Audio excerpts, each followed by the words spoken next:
నమస్తే welcome to non stop news. రోజంతా బిజీగా ఉన్నారా? న్యూస్ అప్డేట్స్ మిస్ అయ్యారా? డోంట్ వరీ, బ్రేక్స్ లేకుండా బోర్ కొట్టకుండా నాన్ స్టాప్ న్యూస్ ప్రతిరోజు రాత్రి 9 గంటలకు. నేను అనుశ్రీ, నేను హిమబిందు. ఇందూరు సభలో ప్రధాని మోదీ బాంబు పేల్చారు. కేసీఆర్ రహస్యం చెప్తానని గుట్టు విప్పారు.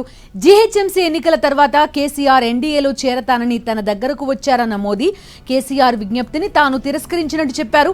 అంతేకాదు కేటీఆర్ కు అధికారం ఇచ్చేస్తానని, అందుకు కేటీఆర్ ను ఆశీర్వదించాలని కోరినట్టు మోదీ తెలిపారు. మీరు రాజులా మహారాజులా అని కేసీఆర్ ను తాను నిలదీసినట్లుగా చెప్పారు. ఇది రాచరికం కాదని, కుదరదని కేసీఆర్ కు చెప్పినట్లుగా మోదీ తెలిపారు. ప్రస్తుతం మోదీ చేసిన వ్యాఖ్యలు రాజకీయంగా ప్రకంపనలు రేపుతున్నాయి.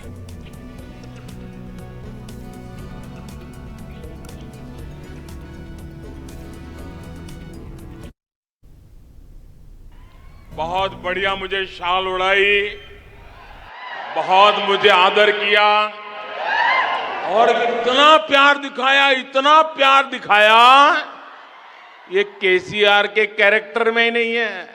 और फिर मुझे कहने लगे कि आपके नेतृत्व में देश प्रगति कर रहा है, हम भी एनडीए का हिस्सा बनना चाहते हैं, आप हमें एनडीए में शामिल कर दीजिए।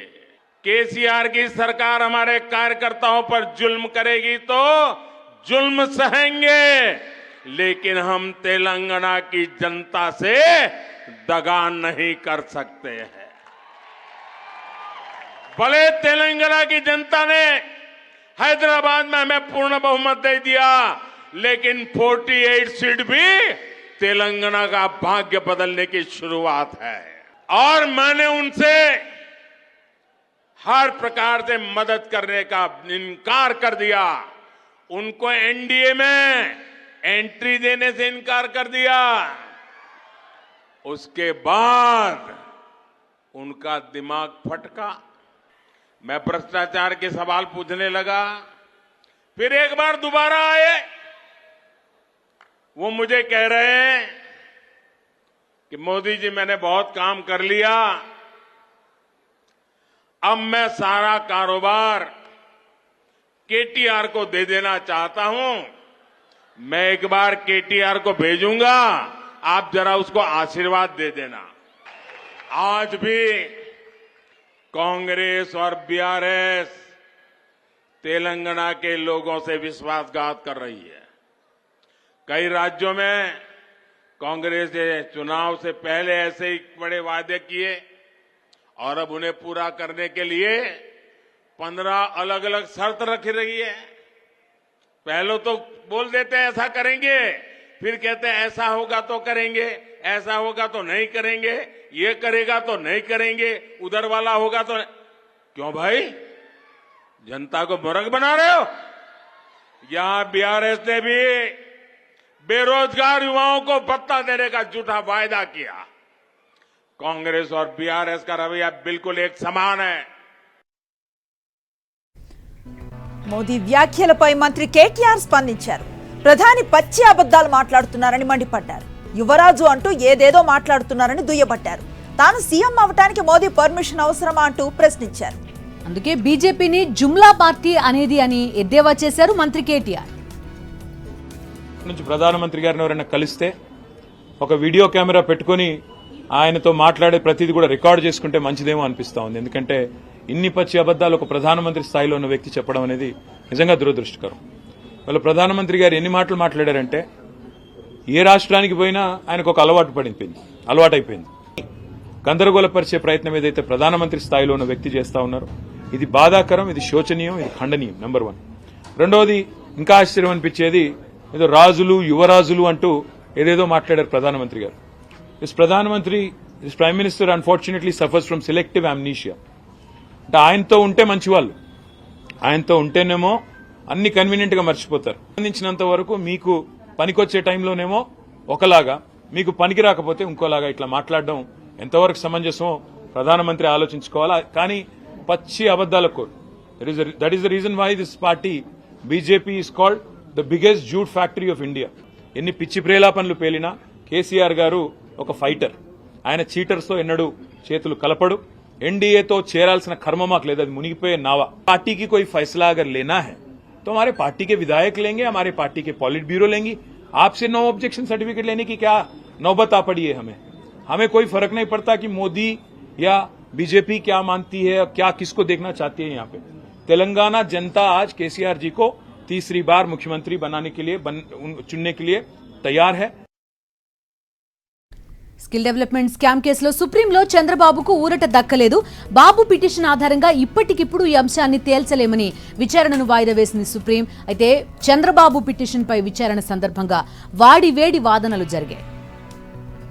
స్కిల్ డెవలప్మెంట్ స్కామ్ లో హైకోర్టు తీర్పును సవాల్ చేస్తూ సుప్రీంలో చంద్రబాబు వేసిన స్పెషల్ లీవ్ పిటిషన్ పై జస్టిస్ అనిరుద్ బోస్, జస్టిస్ బేలా ఎం త్రివేదుల ధర్మాసనం విచారణ జరిపింది. చంద్రబాబు తరపున సీనియర్ లాయర్లు సిద్ధార్థ్ లూత్రా, హరీష్ సాల్వే, అభిషేక్ సింఘ్వి వాదనలు వినిపించారు. ఇక సిఐడి తరపున ముకుల్ రోహత్గి వాదనలు వినిపించారు. తొలుత స్కిల్ డెవలప్మెంట్ స్కామ్ కేసులో ఎఫ్ఐఆర్ లో నమోదైన అంశాలపై చంద్రబాబు లాయర్లు వాదనలు వినిపించారు. చంద్రబాబు కేసు పూర్తి రాజకీయ పరమైందని, గవర్నర్ అనుమతి లేకుండానే అరెస్టు చేశారని కోర్టుకు తెలిపారు. హైకోర్టు 17A వర్తించదని చెప్పడం సరికాదని సుప్రీం దృష్టికి తీసుకువెళ్లారు.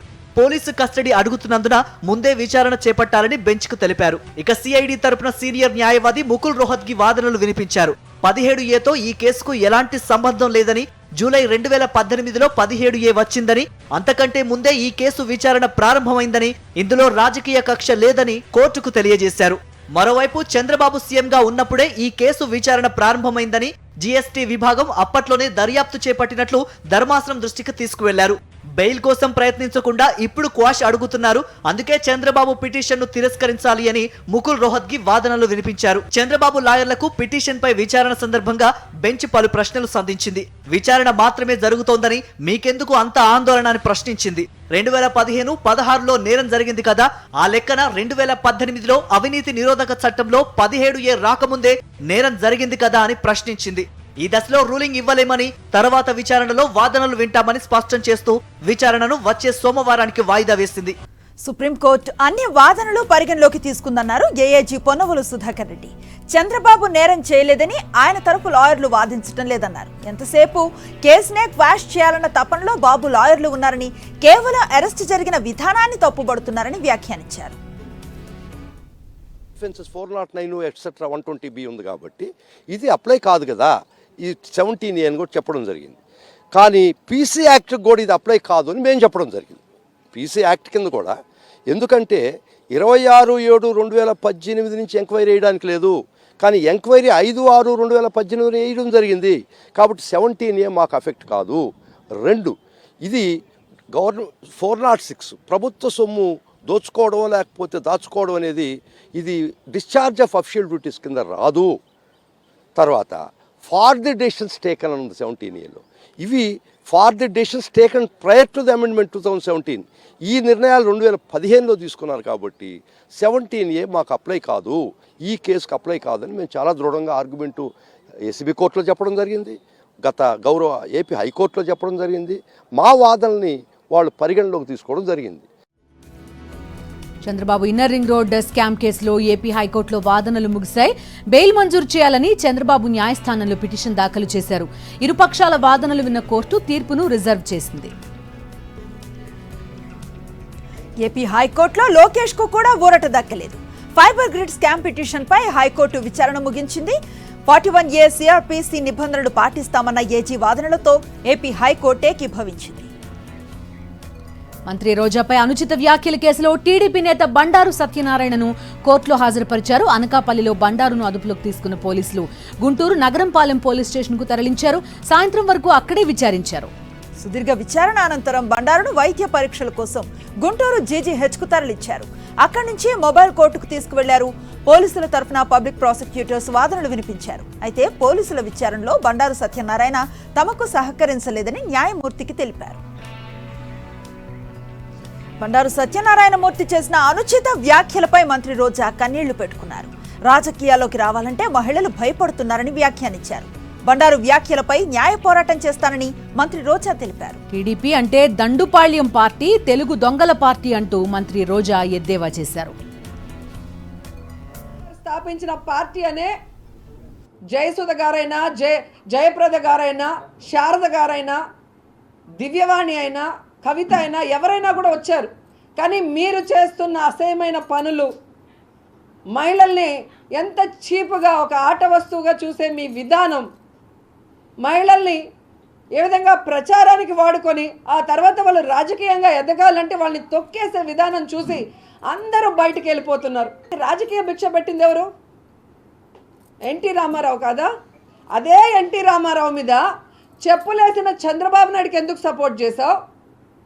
ఆయన పార్టీని లాక్కున్న చంద్రబాబు నాయుడుకి ఎందుకు సపోర్ట్ చేశావు? ఆయన్ని వెన్నుపోటు పొడిచిన చంద్రబాబు నాయుడుకి ఎందుకు సపోర్ట్ చేశావు? ఆయన చావుకు కారణమైన చంద్రబాబు నాయుడు కాళ్ళు ఎందుకు నొక్కుతున్నావు అని అడుగుతున్నా. రోజు మేం ఫైట్ చేస్తుంది కూడా ఎన్టీఆర్ గురించే. ఆ ఎన్టీఆర్కి అన్నం కూడా పెట్టనోళ్ళు, ఆ ఎన్టీఆర్ గారి మీద చెప్పులేసి ఆయన ప్రాణాలు తీసేదానికి కారణమైన చంద్రబాబు నాయుడు కోసం రోడ్ల మీదకి వచ్చి డ్రామాలు చేస్తుంటే ఆ ఎన్టీఆర్ గారికి అన్యాయం జరిగినప్పుడు ఎక్కడికి వెళ్ళారని అడిగాం. దాంట్లో ఏమైనా తప్పు ఉందా? ఏమైనా బూతుందా? తప్పు చేసినప్పుడు ఎవరు ప్రశ్నించరా? ప్రశ్నిస్తే మా క్యారెక్టర్ల మీద రాళ్ళు వేసేస్తారా? అసలు నువ్వెవడు నా క్యారెక్టర్ గురించి జడ్జి చేయడానికి? నీకేం రైట్స్ ఉంది? ఇలాంటి అయ్యన్న పాత్రనో ఇలాంటి బండారు సత్యనారాయణ మూర్తినో నువ్వు ఎంకరేజ్ చేసి నన్ను తిట్టించి నా నోరు మూయించాలనుకున్నావు. కానీ ఈరోజు నీ పరిస్థితి ఏంటైంది? అదే అయ్యన్న పాత్రుడు నీ భార్యను ఏమన్నాడు ఒకసారి చూడు. బాలకృష్ణ కూతురు లోకేష్ పెళ్ళం అదెవరు, దాని పేరేంటి అన్నాడు. సో ఎప్పుడూ కూడా ఒకరి మీద దుమ్మెత్తిపోయాలంటే అది నీ కళ్ళల్లో కూడా పడుతుంది. ఈరోజు అదే పరిస్థితి నీ పెళ్ళానికి వచ్చింది. అలా దొరికిన చంద్రబాబు నాయుడు సాక్ష్యాధారాలతో కోర్టులు ఈరోజు లోపల పెట్టాయి.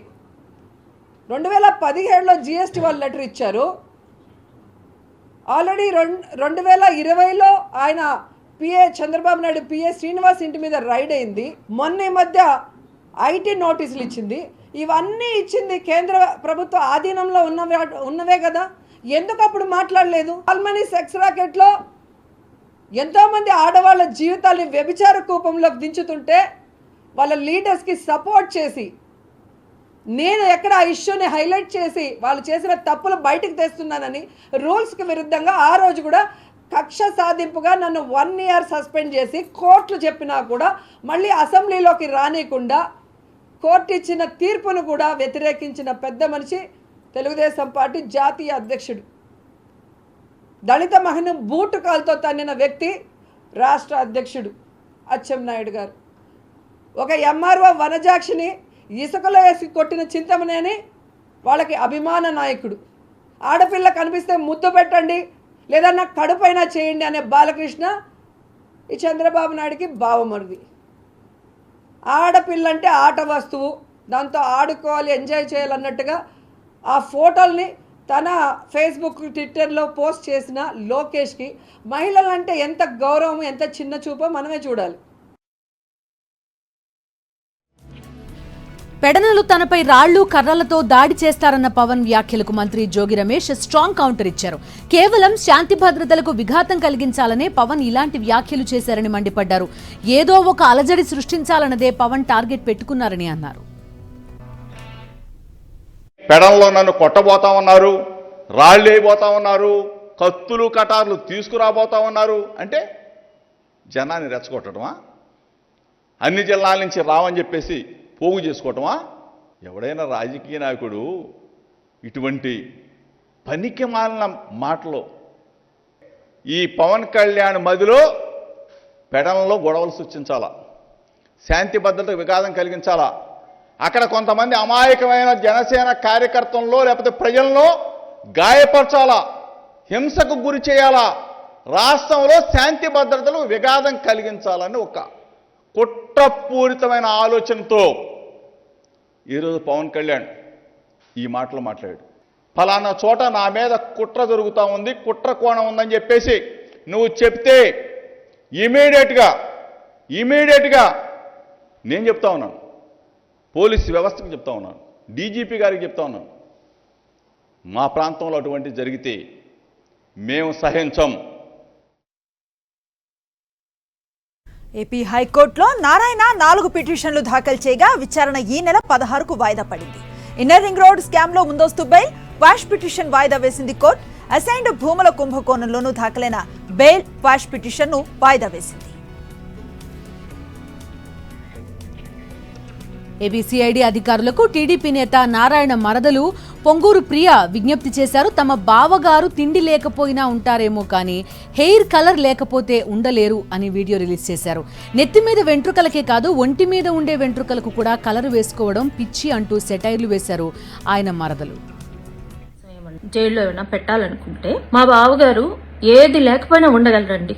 మీరు భోజనం పెట్టద్దు, మంచినీళ్ళు వేయొద్దు, ఏమీ పెట్టకపోయినా ఉండగలరు. కానీ హెయిర్ కలర్ లేకపోతే మాత్రం ఉండలేరండి. అదేదో హెయిర్ కలర్ అంటే హెయిర్ వర్క్ అనుకుంటున్నారు మీరు, ఏదో జుట్టు వరకు, తల వరకు, మీసాల వరకు, గడ్డం వరకు అనుకుంటున్నారు. అది కాదండి, ఒంటి నిండా హెయిర్ కలర్ కావాలండి. ఆయనకి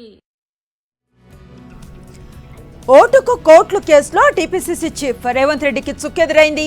సుప్రీంకోర్టులో ఆయన వేసిన పిటిషన్ను ధర్మాసనం డిస్మిస్ చేసింది. 2015 ఎమ్మెల్సీ ఎన్నికల సమయంలో నామినేటెడ్ ఎమ్మెల్సీ స్టీఫెన్సన్ కు డబ్బులిస్తూ రెడ్ హ్యాండెడ్ గా దొరికారు. అయితే ఈ కేసుకు అవినీతి నిరోధక చట్టం వర్తించదని కేసు కొట్టివేయాలని రేవంత్ రెడ్డి సుప్రీంకోర్టును ఆశ్రయించారు. రేవంత్ రెడ్డి పిటిషన్పై విచారణ చేపట్టిన justice Sanjiv Khanna, justice SVN Bhatti నేతృత్వంలోని ధర్మాసనం పిటిషన్ని డిస్మిస్ చేసింది.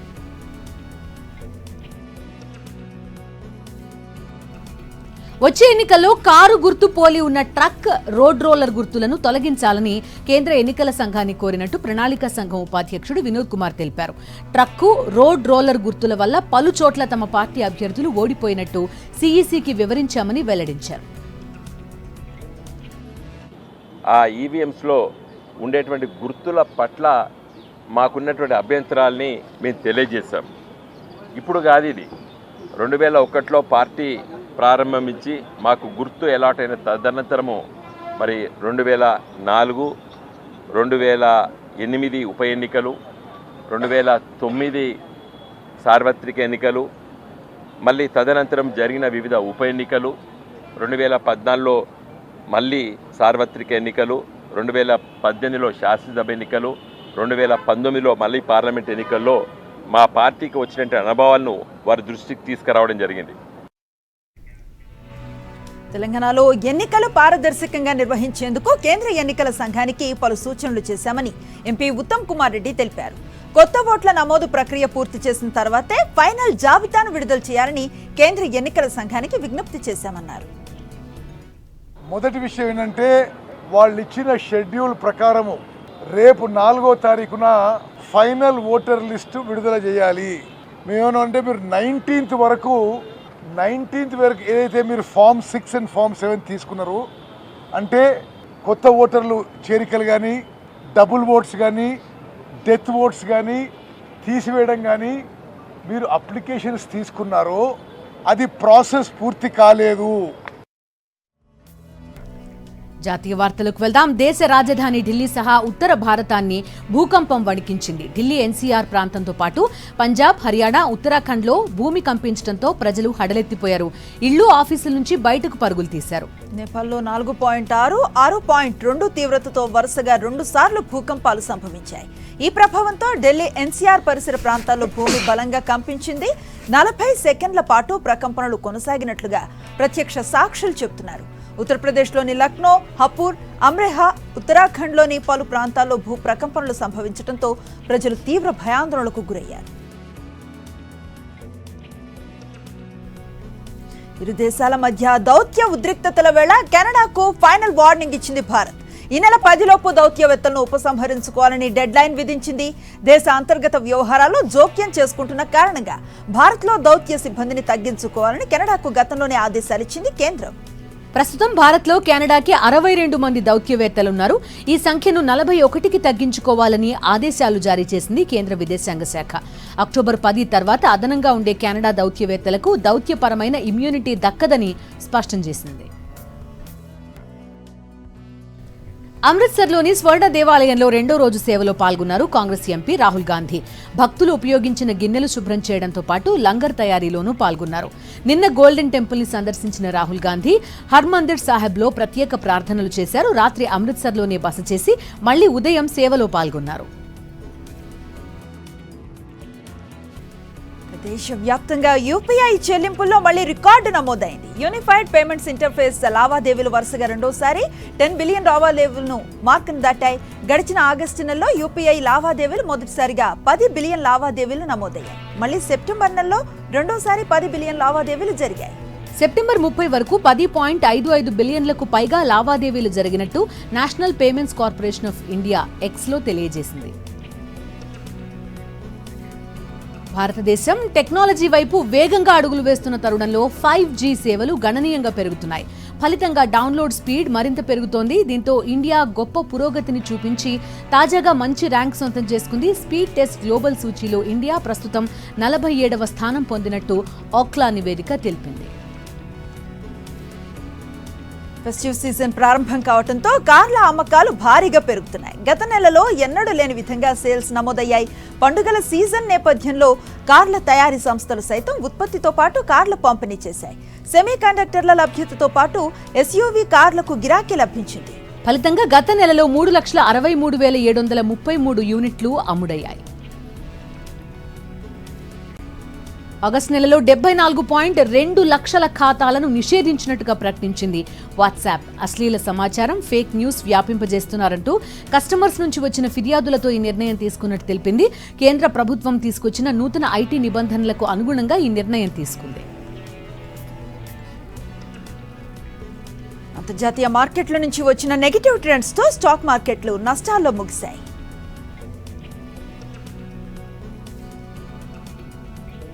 సెన్సెక్స్ 316 పాయింట్లు నష్టపోయింది. 65,512 పాయింట్ల వద్ద ముగిసింది. నిఫ్టీ 109 పాయింట్ల నష్టంతో 19,528 పాయింట్ల వద్ద ముగిసింది. వీక్నెస్ ని ఫాలో చేస్తూ ఇండియన్ బర్సెస్ కూడా ఇవాళ టెపిడ్ గా ఓపెన్ అయ్యాయి. ఇన్వెస్టర్స్ తన ఎక్విటీ ఎక్స్పోజర్ ని కట్ చేశారు ahead of monetary policy committee meeting outcome ఏది ఈ వారం అనౌన్స్ అవబోతోంది.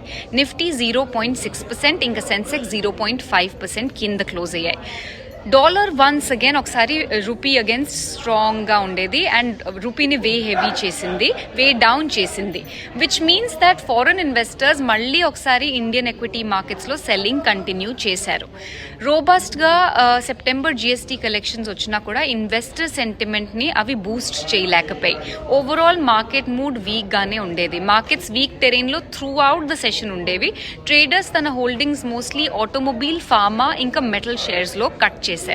మీన్వైల్ పిఎస్యూ బ్యాంక్స్ ఇంకా realty indices strong gains lock చేశారు. ఓఎన్జీసీ వాళ్ళ టాప్ లూజర్ ఉండేది బ్లూ చిప్ ఇండెక్స్లో, followed by auto stocks Eicher and Maruti.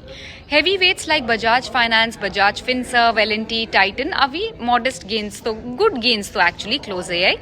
BSc mid cap index ఏమో ఫ్లాట్గా క్లోజ్ అయింది. స్మాల్ క్యాప్ ఇండెక్స్ 0.6% లాభాలతో క్లోజ్ అయింది. రోజంతా బిజీగా ఉంటున్నారా?